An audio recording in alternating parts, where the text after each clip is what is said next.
Okay, class को शुरू किया जाए।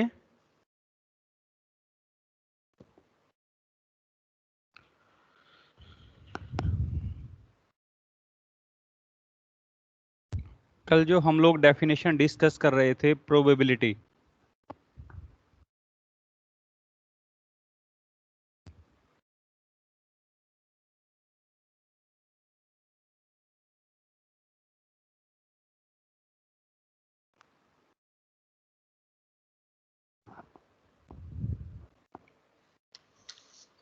इसकी जो फर्स्ट डेफिनेशन थी जो हम लोगों ने कल डिस्कस की थी, मैथमेटिकल और classical definition of probability. Mathematical और क्लासिकल डेफिनेशन ऑफ प्रोबेबिलिटी।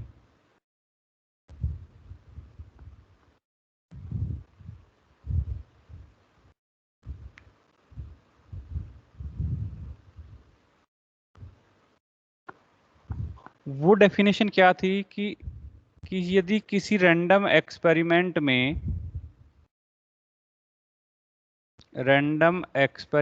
में आपके n केसेस जो है, n cases, total number of cases, n cases आपके कैसे थे? एग्जॉस्टिव,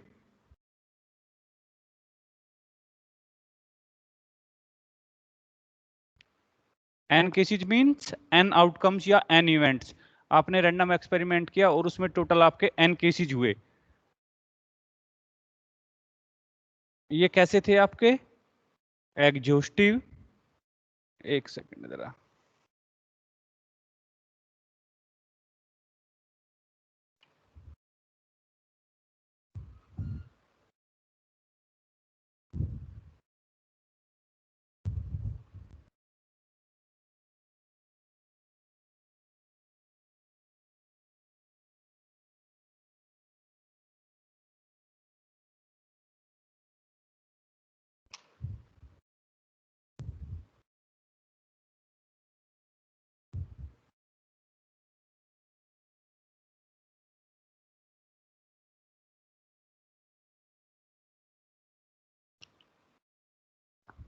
कल हम लोग जो डिस्कस कर रहे थे definition of the probability.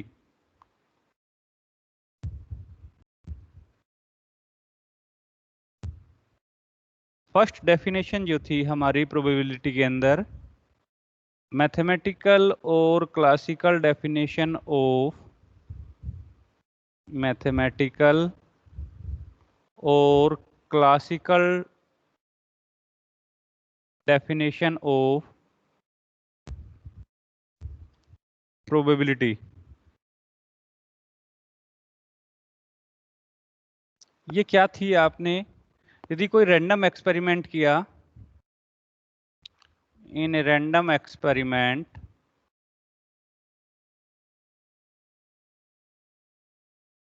n events कह लीजिए या n केसेज कह लीजिए, n केसेज आपके इस रैंडम एक्सपेरिमेंट के अंदर एग्जॉस्टिव है, exhaustive, equally likely,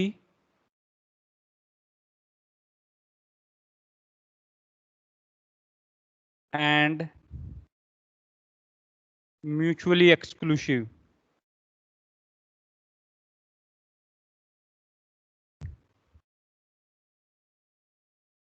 mutually exclusive. Then आपकी कोई इवेंट E है या A है, उसके होने की प्रोबेबिलिटी, प्रोबेबिलिटी ऑफ A, आपकी फिर कोई इवेंट A है तो उसके होने की प्रोबेबिलिटी वो क्या होगी? Number of favourable cases, number of favourable cases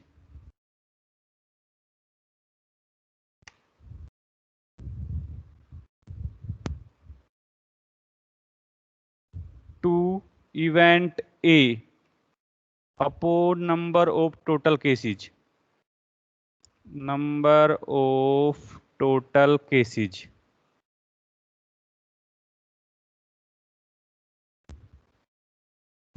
ये क्या थे आपके?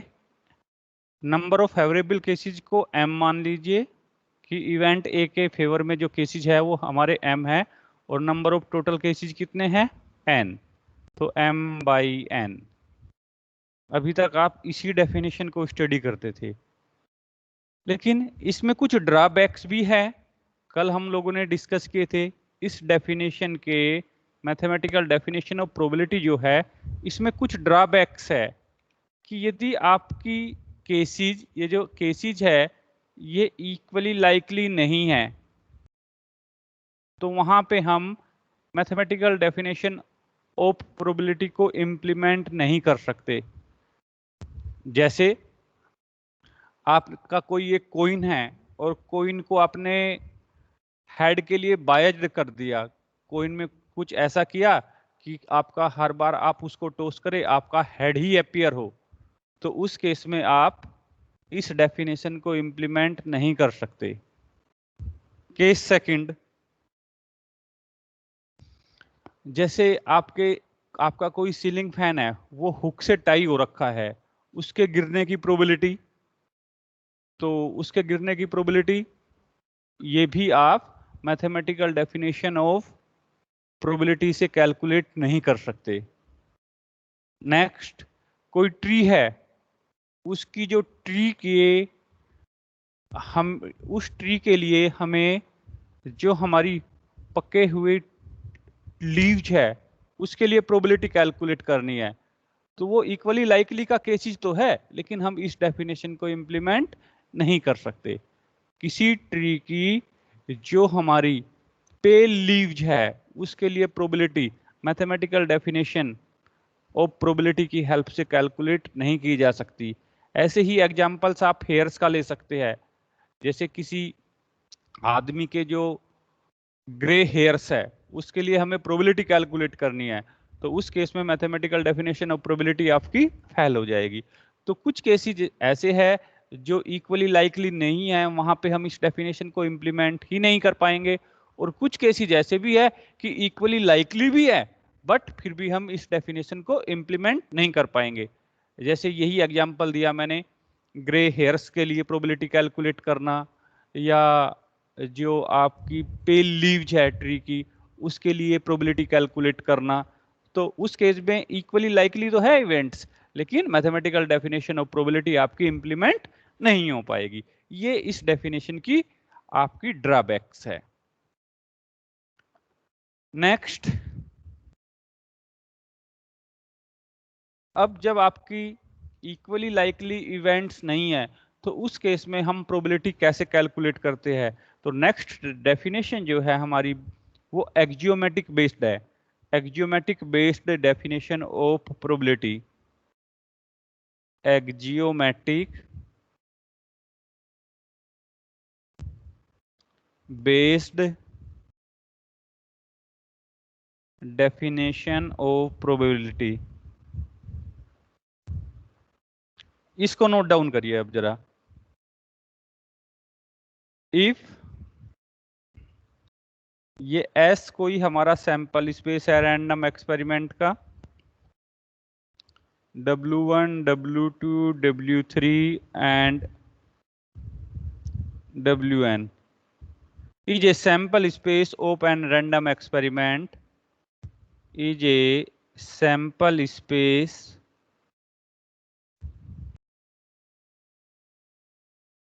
of the random experiment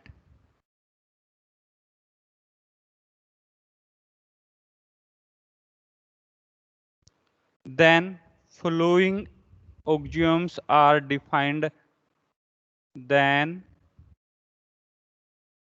the following axioms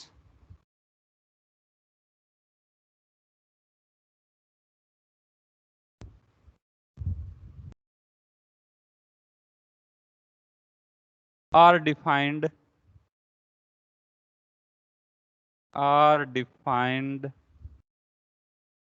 as on the sample space, as on the sample space S. First axioms क्या है कि जितने भी हमारे आउटकम्स है सैंपल स्पेस पर, सभी की प्रोबेबिलिटी 0 से लेकर के 1 के बीच में 1 तक होगी। सभी ये जितने भी आपके आउटकम्स थे सैंपल स्पेस पर W1, W2, W3 up to Wn, सभी की प्रोबेबिलिटी 0 या 0 से बड़ी, 1 या 1 से छोटी। फॉर ऑल i की वैल्यू 1, 2, 3 अप टू n। इसका मीनिंग है, इस सिंबल का मीनिंग है फॉर ऑल, i की वैल्यू 1, 2, 3 अप टू n। सभी आउटकम्स की प्रोबेबिलिटी 0 से लेकर के 1 तक होगी। सेकंड, सभी आउटकम्स की प्रोबेबिलिटी का सम 1 के इक्वल होगा। Probability of outcome W1 plus probability of outcome W2 and so on. Probability of outcome Wn is equals to 1। सभी आउटकम्स की प्रोबेबिलिटी का सम 1 के इक्वल होगा। नाउ इफ ए आपकी इवेंट है, उसमें आपके फेवरेबल केसेस, इट मींस आपके आउटकम्स W1, W3 है, W1, W2, W3, be any event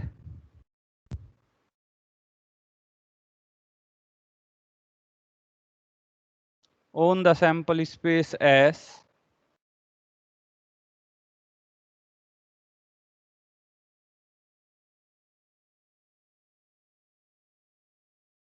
on the sample space S, तो A हमारी इवेंट है तो सैंपल स्पेस का सबसेट होगी, that is A subset of S। Then probability of A की value, probability of A हो जाएगी आपकी probability of W1 plus probability of W2 plus probability of W3।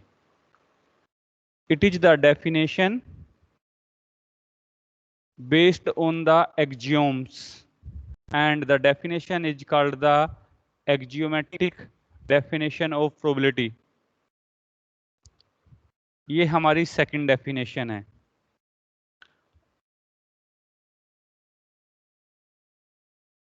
अब इसके भी कुछ ड्रॉबैक्स है।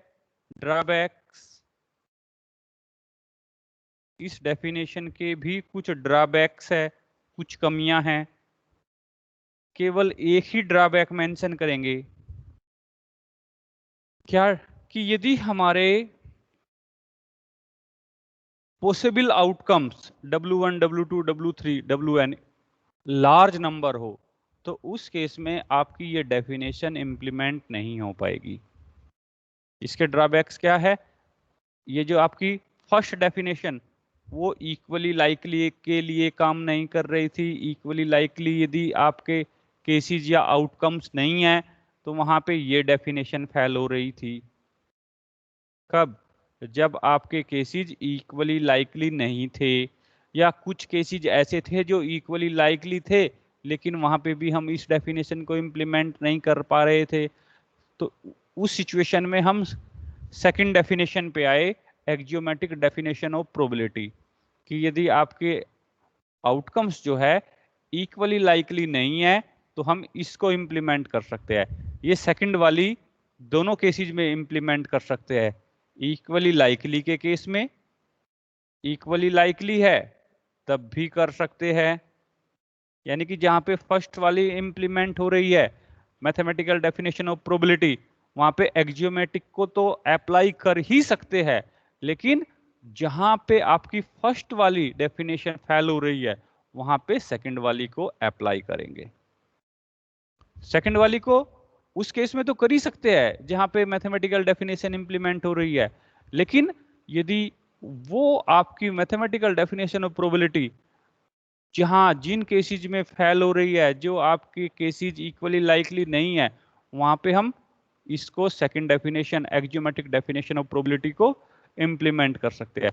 ये दोनों केसेस में है कि जब आपका ये इक्वली लाइकली वाला केस फैला है तब भी, और यदि ये इक्वली लाइकली वाला केस एग्जिस्ट कर रहा है तब भी आप एक्जियोमेट्रिक बेस्ड डेफिनेशन जो है प्रोबेबिलिटी की उसको इंप्लीमेंट कर सकते हैं, इक्वली लाइकली के केस में भी एंड नॉट इक्वली लाइकली के केस में, उन दोनों में आप इसको अप्लाई कर सकते हैं डेफिनेशन को।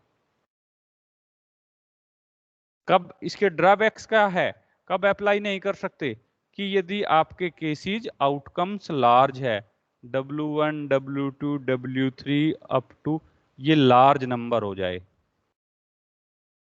लार्ज यदि है तो ये एक्जियोमेट्रिक डेफिनेशन जो है आपकी प्रोबेबिलिटी की ये तब इंप्लीमेंट नहीं हो पाएगी। केस थर्ड, तो उस केस में हम केस थर्ड यानी कि थर्ड डेफिनेशन ऑफ प्रोबेबिलिटी उसको बोलते हैं स्टैटिस्टिकल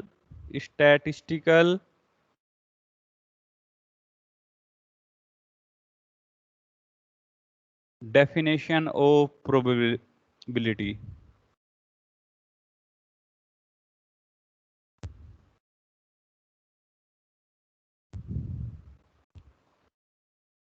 आपने एन किसी एक्सपेरिमेंट में एन ट्रायल्स किए, किसी एक्सपेरिमेंट में एन ट्रायल्स किए, ट्रायल्स बोलते हैं एन ट्रायल्स, किसी एक्सपेरिमेंट के अंदर एन ट्रायल्स बोलते हैं। ये इट मींस ट्रायल का मीनिंग क्या है, ट्रायल की डेफिनेशन, जब आप एक्सपेरिमेंट को एक ही बार रिपीट करते हैं, repeat the experiment one times, repeat the experiment one time, one time आप एक्सपेरिमेंट को एक ही बार रिपीट कर रहे हैं तो उसके लिए वर्ड यूज करते हैं ट्रायल। तो आपने एक एक्सपेरिमेंट के अंदर उसको n टाइम्स रिपीट किया यानी कि उसके n ट्रायल्स लिए, और उन n ट्रायल्स में से m टाइम्स आपकी वो इवेंट हैपन हुई जिसके लिए आपको प्रोबेबिलिटी कैलकुलेट करनी है, m टाइम्स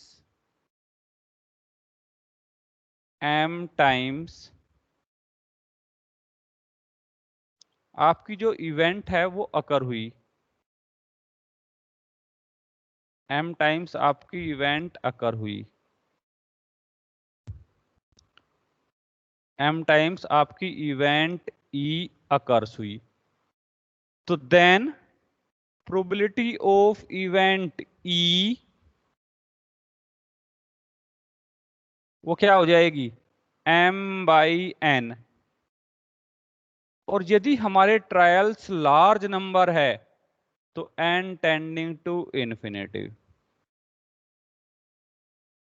और यदि हम ट्रायल्स को लार्ज मान के चलते हैं, हमने एक एक्सपेरिमेंट के अंदर n large number of trials लिए और उनमें से आपकी इवेंट e m टाइम्स अकर हो रही है, तो उस केस में इवेंट e की प्रोबेबिलिटी कैसे लिखेंगे, limit n tending to infinity m/n। ये m/n का जो रेशियो है, m आपकी कितने टाइम्स इवेंट अकर हो रही है, n आपके लार्ज नंबर ऑफ ट्रायल्स है, कि n ट्रायल्स में से जो लार्ज नंबर ऑफ ट्रायल्स है कितने टाइम्स कितने ट्रायल्स में आपकी इवेंट अकर हो रही है, उनका रेशियो हमारी प्रोबेबिलिटी कहलाएगी। तो n लार्ज नंबर है तो इसलिए हमने उसके लिए लिमिट n टेंडिंग टू इन्फिनिटिवली। तो ये डेफिनेशन है आपकी स्टैटिस्टिकल डेफिनेशन ऑफ प्रोबेबिलिटी। इसको आप यदि इस तरीके से डिफाइन कर सकते हैं। हाँ जी, इसका भी एक ड्रॉबैक है। इसका ड्रॉबैक क्या है, स्टैटिस्टिकल डेफिनेशन ऑफ प्रोबेबिलिटी का, इसका ड्रॉबैक ये है कि आपकी लिमिट एग्जिस्ट करनी चाहिए। यदि आपकी लिमिट एग्जिस्ट नहीं कर रही है तो उस केस में स्टैटिस्टिकल डेफिनेशन ऑफ प्रोबेबिलिटी आपकी फेल हो जाएगी। और इसको कब यूज करते हैं, इसको केवल उसी केस में यूज कर सकते हैं स्टैटिस्टिकल डेफिनेशन ऑफ प्रोबेबिलिटी को जब आपके नंबर ऑफ ट्रायल्स लार्ज है। इसके टू ड्रॉबैक्स देंगे हम। फर्स्ट, इस डेफिनेशन को केवल और केवल तभी अप्लाई करते हैं जब नंबर ऑफ ट्रायल्स लार्ज हो। First drawback. सेकंड ड्रॉबैक कि ये लिमिट हमारी एग्जिस्ट करनी चाहिए और यूनिक होनी चाहिए, तो ही आप स्टैटिस्टिकल डेफिनेशन ऑफ प्रोबेबिलिटी को इंप्लीमेंट कर सकते हो। तो ये आपकी डेफिनेशन ऑफ प्रोबेबिलिटी है जो एग्जाम में मोस्टली टाइम आप लोगों से डिस्कस की जाती है, पूछी जा सकती है। हाँ जी, इसके जो नोट्स है थ्योरेटिकल लैंग्वेज की फॉर्म में, वो मैं आप लोगों को शेयर कर दूंगा। अब मुझे ये बताइए, ये समझ में आई चीजें या नहीं? डेफिनेशन क्लियर है या नहीं? हाँ जी, प्लीज रिप्लाई। यदि कोई डाउट्स है तो पूछ सकते हो। क्लियर है सर। क्लियर है सर। दीक्षा, श्रुचि, सर क्लियर है सर। अक्षत? यस सर क्लियर है। सर क्लियर है। तो ये डेफिनेशन है। इसके जो नोट्स है इन डेफिनेशंस के, वैसे तो इसी तरीके से एक्सप्लेन करनी है, लेकिन फिर भी और थ्योरेटिकल फॉर्म में चाहिए तो मैं इसका फोटो क्लिक करके आपके ग्रुप में शेयर कर दूंगा। मेन है कि डेफिनेशन हम रटने की बजाय अच्छे से समझ करके तब लिखे तो आप इजीली लिख सकते हैं। तो ड्रॉबैक्स भी और डेफिनेशन भी दोनों मैंने आपको एक्सप्लेन कर दी। अब एक क्वेश्चन लिखिए जरा। तो एक्जियोमेटिक डेफिनेशन उस केस में भी इंप्लीमेंट करेंगे जब आपकी इवेंट्स इक्वली लाइकली नहीं है, और उस केस में भी जहां पे आपकी मैथमेटिकल डेफिनेशन और क्लासिकल डेफिनेशन इंप्लीमेंट हो रही है, वहां पे भी इसको इंप्लीमेंट कर सकते हैं। अब क्वेश्चन लिखिए जरा।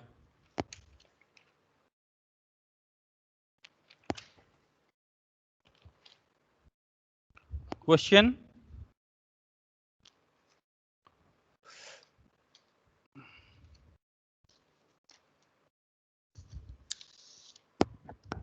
चलिए 1 मिनट इसी को ही लिखिएगा, कल भी किया था हमने इस क्वेश्चन को। In tossing a coin 3 times, mathematical definition से भी करेंगे इसको और एक्जियोमेटिक से भी करेंगे। In tossing a coin 3 times, in tossing a coin 3 times, find the probability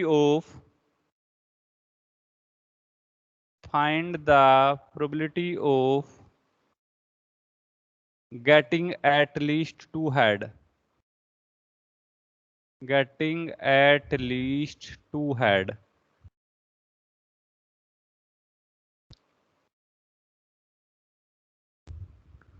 left side में जो हम इसको सिंप्लीफाई करेंगे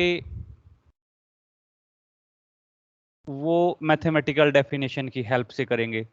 सॉल्यूशन, सैंपल स्पेस लिखिए जरा। सबसे पहले जब आपने कोइन को 3 टाइम्स टॉस किया तो तीनों times, first time, second time, third time, तीनों times head, H H T. First time head, second time head, third time tail. अब H T H, T H H, next H H H T T, T H T, और ये आपका T T H, और ये T T T, तीनों times tails. तो ये आपने सैंपल स्पेस। अब आपकी मैथमेटिकल डेफिनेशन ऑफ प्रोबेबिलिटी, ये जो आपके आउटकम्स है W1, W2, W3, W4, W5, W6, W7, W8, सभी आउटकम्स को यदि हम एक साथ मिला के लिखते हैं तो आपका सैंपल स्पेस आ जाएगा। यानी कि ये जो केसेज है आपके, ये इट मींस आउटकम्स जो है ये एग्जॉस्टिव है, इक्वली लाइकली है। ठीक है, एच एच एच, यदि ये एक आउटकम है और दूसरा एच एच टी है तो ये 8 के 8 आउटकम्स आपके इक्वली लाइकली है। W1, W2, W3, W4, W5, W6, W8 सभी आउटकम्स इक्वली लाइकली है एंड म्यूचुअली एक्सक्लूसिव है। इक्वली लाइकली मींस सभी के अक्रेंस होने की चांसेस सेम है। इसके अक्रेंस होने के चांसेस 1/8, इसके अक्रेंस होने के chances 1/8। First time had 1/2 and means multiplication होता है। जहां पे भी आप डेफिनेशन में प्रोबेबिलिटी में एंड यूज करते हो तो मल्टीप्लिकेशन, और यूज करते हैं तो प्लस। जैसे आपको इसकी प्रोबेबिलिटी कैलकुलेट करनी है, probability of H H H. First time head आया, हेड आने की प्रोबेबिलिटी 1/2 एंड सेकंड टाइम भी हेड 1/2 एंड थर्ड टाइम भी आपका हेड 1/2। तो प्रोबेबिलिटी क्या हो जाएगी? Probability of H H H 1/8। तो इसके चांसेस भी 1/8, 1/8, 1/8, 1/8, 1/8, 1/8, 1/8। तो इक्वली लाइकली है और म्यूचुअली एक्सक्लूसिव है। यदि first time H H H आ रहा है और second time H H T and so on, तो ये सभी आउटकम्स आपके एग्जॉस्टिव भी है, म्यूचुअली एक्सक्लूसिव भी है, इक्वली लाइकली भी है।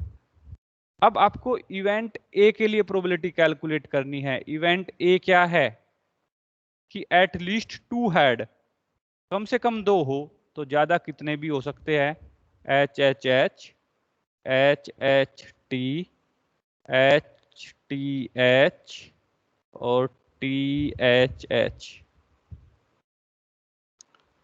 तो required probability of event A, probability of A, number of favourable cases कितने हुए, 1 2 3 4 और upon total number of cases 8, तो 1/2 आ जाएगी। आप इस तरीके से करते थे। अब एक्जियोमेट्रिक डेफिनेशन, पहले sample space S, H H H, H H T, H T H, T H H, H T T, T H T, T T H और टी टी टी। अब जितने भी आपके आउटकम्स हैं सभी की प्रोबेबिलिटी 1/8 है। फर्स्ट कंडीशन सेटिस्फाई, 0 to 1 सभी आउटकम्स की प्रोबेबिलिटी 0 से 1 के बीच में है। क्या है सभी की? सभी की प्रोबेबिलिटी 1/8 है।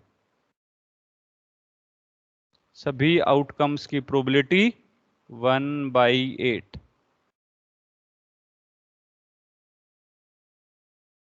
One by eight.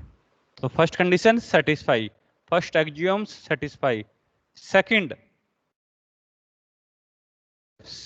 सभी आउटकम्स की प्रोबेबिलिटी का सम 1 है। PW1 plus PW2 and so on plus PW8 is equals to, ये क्या आ जाएगा, 1/8 प्लस 1/8 प्लस 1/8 और ये सिंप्लीफाई करके 8/8 इज इक्वल्स टू 1 आ जाएगा। सेकंड एक्सियोम्स भी। Now event A at least 2 head, तो H H H, H H T, H T H, T H H, इसके लिए प्रोबेबिलिटी कैलकुलेट करनी है आपको। तो therefore probability of A is equals to probability of ये जो आउटकम है आपका H H H plus probability of ये जो आउटकम है आपका H H T plus probability of H T H plus probability of T H H. इसकी probability क्या है? 1/2 into 1/2 into 1/2 1/8 1/8 1/8 1/8 is equals to 4/8 is equals to 1/2। तो इस question को आप मैथमेटिकल डेफिनेशन ऑफ प्रोबेबिलिटी और एक्जियोमेट्रिक डेफिनेशन ऑफ प्रोबेबिलिटी दोनों से कर सकते हैं। जहां पे आपकी mathematical definition of probability implement है वहां पे तो एक्जियोमेट्रिक इंप्लीमेंट होगी ही होगी, लेकिन जहां पे ये डेफिनेशन आपके जो केसेस है सैंपल स्पेस पर, इट मींस आपके जो आउटकम्स है, यदि ये इक्वली लाइकली नहीं है तो उस केस में ये इक्वली लाइकली नहीं है तो उस केस में ये फेल हो जाएगी और ये इंप्लीमेंट रहेगी। और स्टैटिकल डेफिनेशन कहां पे इंप्लीमेंट होगी? वो हमेशा जब आपके आउटकम्स जब आपके ट्रायल्स लार्ज होंगे केवल और केवल तभी इंप्लीमेंट होगी। अब सेकंड क्वेश्चन देखिए, उसमें हमारी हमारी डेफिनेशन जो है मैथमेटिकल डेफिनेशन ऑफ प्रोबेबिलिटी वो इंप्लीमेंट नहीं होगी लेकिन एक्जियोमेट्रिक इंप्लीमेंट होगी। नेक्स्ट एग्जांपल उसके लिए देखिए जरा।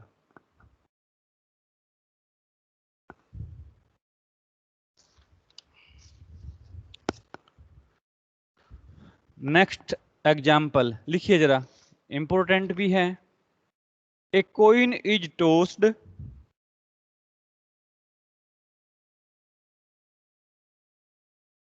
ए coin is टोस्ड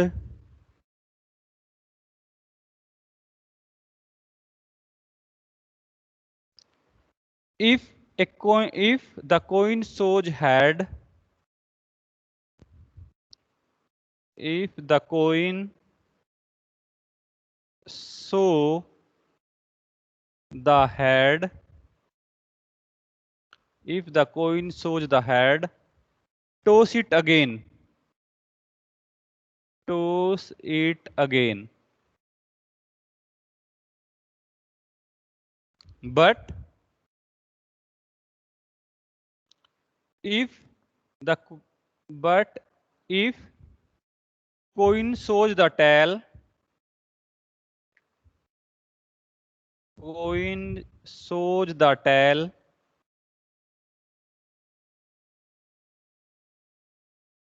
then throw a die, then roll a die या throw a die,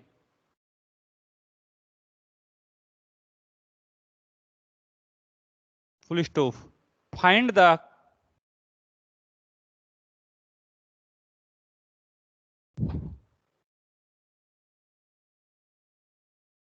find the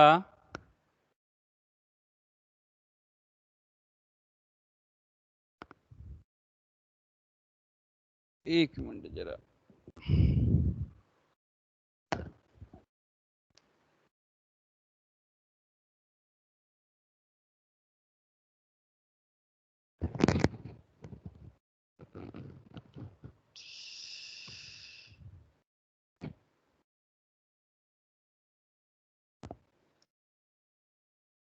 question complete कर लीजिए जरा।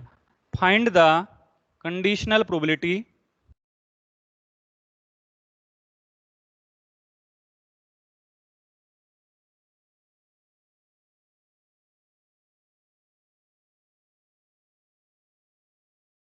find the conditional probability of the event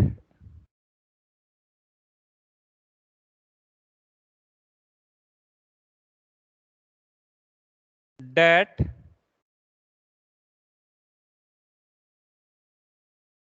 the dice show a number greater than 4, the die show a number greater than 4,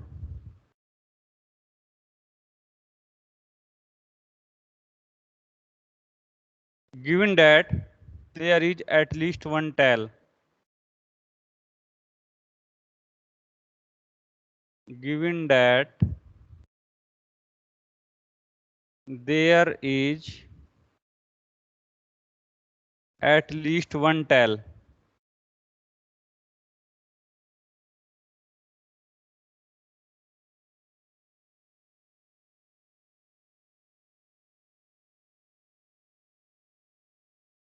देखिए इस question को तो complete हम तब करेंगे, कल जो लेक्चर होगा उसमें इसको सोल्व करेंगे। अभी क्योंकि इसमें कंडीशनल प्रोबेबिलिटी को फाइंड आउट करना है, कंडीशनल प्रोबेबिलिटी हम लोगों ने डिस्कस नहीं की हुई है।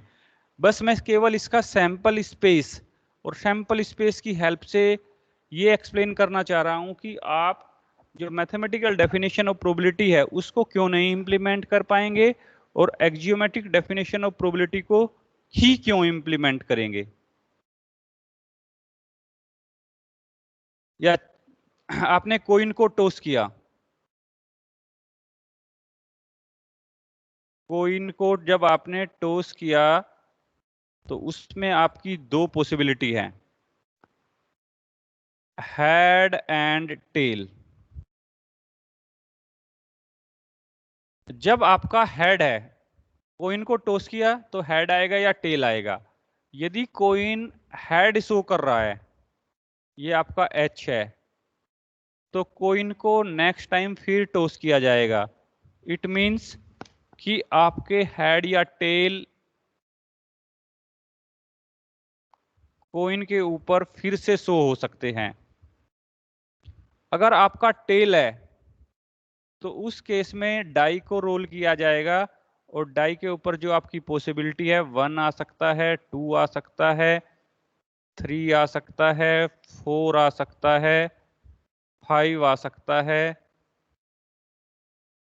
एंड 6 आ सकता है। फिर आपकी पॉसिबिलिटीज ये होगी। तो सैंपल स्पेस S जो आप डिफाइन करेंगे, sample space S is equals to H. एक केसेज तो ये होगा, इसको केसेज 1 केसेज कह दीजिए या 1 आउटकम कह दीजिए या 1 इवेंट कह दीजिए। दूसरा HT, ये सेकंड आउटकम, सेकंड केस या सेकंड इवेंट हो सकती है। HH HT। अब नेक्स्ट क्या है, T1 T2 T3 T4 T5 T6। ये आपके आउटकम्स या आपके कितने केसेज हुए, 8 केसेज हुए। अब एच इसकी प्रोबेबिलिटी क्या है, इस आउटकम की प्रोबेबिलिटी, इस केस की प्रोबेबिलिटी ये क्या है। अब आपने कॉइन को फर्स्ट टाइम टॉस किया तो probability 1/2 and second time toss किया प्रोबेबिलिटी 1/2, तो 1/2 इंटू 1/2। यहां पे कॉइन को फर्स्ट टाइम टॉस किया, हेड की प्रोबेबिलिटी 1/2 एंड सेकंड टाइम जब टॉस किया तो टेल की प्रोबेबिलिटी 1/2, तो ये भी 1/4 वैल्यू, ये भी 1/4। अब यहां पे देखिए जरा, जब फर्स्ट टाइम कॉइन को टॉस किया तो टेल एंड सेकंड इसके साथ फिर टेल है तो डाई को रोल किया तो उस पे 1, टेल आने की प्रोबेबिलिटी, कॉइन के ऊपर टेल आने की प्रोबेबिलिटी 1/2 एंड फिर आपने डाई को रोल किया, डाई के ऊपर 1 आने की प्रोबेबिलिटी डाई के ऊपर 1/6। इसी तरीके से एंड सो ऑन, आगे सभी जगह टेल की प्रोबेबिलिटी 1/2 और डाई के ऊपर 2 आने की प्रोबेबिलिटी 1/6। आगे सेम सिचुएशन रहेगी सभी जगह, सभी जगह वैल्यू क्या हो जाएगी, यहाँ पे भी 1/12, यहाँ पे भी 1/12, यहाँ पे भी 1/12, यहाँ पे भी 1/12, यहाँ पे भी 1/12। अब इधर ध्यान से देखिए जरा, तो ये तो क्या है आपकी एक तरीके से 1/4 है, ये 1/4 है और ये 1/12 है, 1/12, आगे तो 1/12 1/12। तो जो आपके आउटकम्स या जो केसेस है ये इक्वली लाइकली नहीं है। क्यों? क्योंकि यहाँ पे चांसेस आपके 1/4 थे और यहाँ पे 1/12 हो गए, तो ये दोनों चांसेस अलग अलग हो गए। तो ये इवेंट इक्वली लाइकली नहीं है। कैसी है? जब इक्वली लाइकली नहीं है तो हम इसको कैसे सोल्व करेंगे, एक्जियोमेट्रिक डेफिनेशन ऑफ प्रोबेबिलिटी की हेल्प से। अब कंडीशनल, आपको क्या किसके लिए प्रोबेबिलिटी फाइंड आउट करनी है, आपको प्रोबेबिलिटी फाइंड आउट करनी है कि डाई के ऊपर ये इवेंट ई ले लीजिए, इवेंट ई की प्रोबेबिलिटी फाइंड आउट करनी है। इवेंट ई क्या है कि डाई के ऊपर हमारा जो नंबर है वो आपका 4 से बड़ा है, यानी कि 4 से बड़ा कहां पे है, या तो ये या फिर ये T5 एंड T6। आप बस इसको केवल यही लिखिए, फाइंड द प्रोबेबिलिटी, इसको कल करें, क्वेश्चन को ऐसे लिखिए, find the probability of the event, बस क्वेश्चन को केवल यहीं तक रखिए जरा। Find the probability of the event that the die show a number greater than 4। It means हमें ई इवेंट क्या होगी, T5 और T6, इसके लिए प्रोबेबिलिटी कैलकुलेट करनी है। तो प्रोबेबिलिटी ऑफ क्या हो जाएगी, एक्जियोमेट्रिक डेफिनेशन से चेक करना जरा, एक्जियोमेट्रिक डेफिनेशन से फर्स्ट कंडीशन क्या थी कि जितने भी आउटकम्स है, ये जितने भी आउटकम्स है W1, W2, W3, W4, W5, W6, W7, W8, सभी की प्रोबेबिलिटी 0 से बड़ी और 0 के बराबर या 0 से बड़ी, 1 के बराबर या 1 से छोटी होनी चाहिए। सेटिस्फाई हो गई, ये सेटिस्फाई है। और सभी का सम, इन सबको आप ऐड कर दीजिए, ये 1/4 plus 1/4 plus 1/12 plus 1/12 plus 1/12 plus 1/12 plus 1/12 plus 1/12, ये 1 के इक्वल आ जाएगा।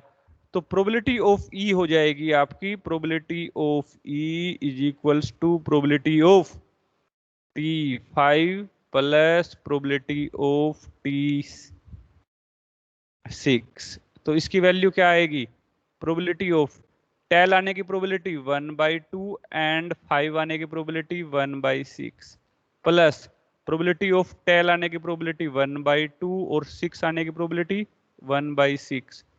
तो ये आपका क्या हुआ, 1/12 प्लस 1/12 2/12, और ये आंसर क्या आ जाएगा 1/6। अगर हम यहां से यदि कोई स्टूडेंट किस डेफिनेशन को इंप्लीमेंट कर रहा है, ये आंसर हुआ हमारा, आंसर ये। और कुछ स्टूडेंट्स क्या करते हैं, रिक्वायर्ड प्रोबेबिलिटी उसी डेफिनेशन को इंप्लीमेंट कर देते हैं, किसको, मैथमेटिकल डेफिनेशन ऑफ प्रोबेबिलिटी को। कैसे कि फेवरेबल केसेज वो आपके 2 है upon total number of cases वो 8 है, आंसर 1/4। लेकिन ये गलत है, आंसर क्या आएगा 1/6। तो ये एग्जाम्पल है। एग्जाम्पल क्या है कि आपने एक कॉइन को टॉस किया, यदि कॉइन के ऊपर हेड है तो सेकंड टाइम फिर कॉइन को टॉस करेंगे, और कॉइन के ऊपर यदि टेल है तो डाई को रोल करेंगे। और हमें इस बात के लिए प्रोबेबिलिटी फाइंड आउट करनी है कि डाई के ऊपर हमारा जो नंबर है वो 4 से बड़ा है। तो इवेंट ईली डाई के ऊपर 5 से बड़ा नंबर कब है, जब फर्स्ट टाइम टेल है और हमारा नंबर 5 या 6 है। तो इवेंट ई T5 T6, ये इवेंट ई है। इसके लिए प्रोबेबिलिटी एक्जियोमेट्रिक डेफिनेशन ऑफ प्रोबेबिलिटी से कैलकुलेट करेंगे। क्यों, क्योंकि जो आउटकम्स है वो हमारे इक्वली लाइकली नहीं है। ये आपकी जो मैथमेटिकल डेफिनेशन ऑफ प्रोबेबिलिटी है ये इंप्लीमेंट नहीं हो पाएगी। ये कंडीशनल प्रोबेबिलिटी क्या है, जो मैंने क्वेश्चन को नोट डाउन किया था, उसको आगे कैसे करना है, उसके लिए जो प्रोसीजर है, जिस तरीके से मैंने क्वेश्चन नोट डाउन किया था कंडीशनल प्रोबेबिलिटी की हेल्प से, वो उसको कल डिस्कस करेंगे। अभी केवल आप इस क्वेश्चन को इसी तरीके से समझिए। और ये क्वेश्चन ऐसा क्यों लिया मैंने, ताकि आप मैथमेटिकल डेफिनेशन और एक्जियोमेट्रिक डेफिनेशन में डिफरेंशिएट कर सके कि दोनों को कहां कहां किस तरीके से इंप्लीमेंट करते हैं। स्टैटिकल को केवल कब इंप्लीमेंट करेंगे, जब नंबर ऑफ ट्रायल्स आपके लार्ज हो, केवल और केवल उसी केस में। हाँ जी, ये डिफरेंस मालूम हुआ सभी स्टूडेंट्स को, और एग्जाम्पल क्लियर है कि यहाँ पे हमने एक्जियोमेट्रिक डेफिनेशन ही क्यों इंप्लीमेंट की और मैथमेटिकल डेफिनेशन क्यों इंप्लीमेंट नहीं की। आपका आंसर 1/4 क्यों गलत है। अगर एग्जाम में एंट्रेंस एग्जाम में क्वेश्चन आते हैं ये ऑब्जेक्टिव टाइप में, वहां पे आंसर 1/4 भी होता है 1/6 भी, तो स्टूडेंट विद इन 1 सेकेंड 1/4 पे टिक कर देता है, जो कि गलत है। क्लियर? Yes sir. अब कल हम लोग जो डिस्कस करेंगे कंडीशनल प्रोबेबिलिटी और उसके क्वेश्चंस, उसके बाद कल से हमारी एक्सरसाइज शुरू होगी। कल का लेक्चर और कंडीशनल, और फिर उसके क्वेश्चंस एक्सरसाइज 1 के, और फिर बेज थ्योरम, और फिर बेज थ्योरम के क्वेश्चंस। ये प्रोसीजर रहेगा। तो मेन था कि ये जो डेफिनेशंस है ये आपको जितने अच्छे से क्लियर होगी, कि कहीं तो हम प्रोबेबिलिटी की डेफिनेशन यही यूज करते हैं generally, favourable number of cases upon total number of cases. लेकिन ये इंप्लीमेंट कब होगी? जब आपके रैंडम एक्सपेरिमेंट के लिए जो आपके केसेस मींस आउटकम्स है वो म्यूचुअली एक्सक्लूसिव हो, इक्वली लाइकली हो और एग्जॉस्टिव हो, तो आप इसको इंप्लीमेंट कर सकते हैं। अदरवाइज ये मैथमेटिकल डेफिनेशन जो आप इंप्लीमेंट करते थे वो सभी जगह एप्लीकेबल नहीं है। फिर आप एक्जियोमेट्रिक डेफिनेशन को इंप्लीमेंट करेंगे। हाँ जी, होनेस्टली बताइए, चीजें क्लियर है या नहीं है? क्लियर है सर।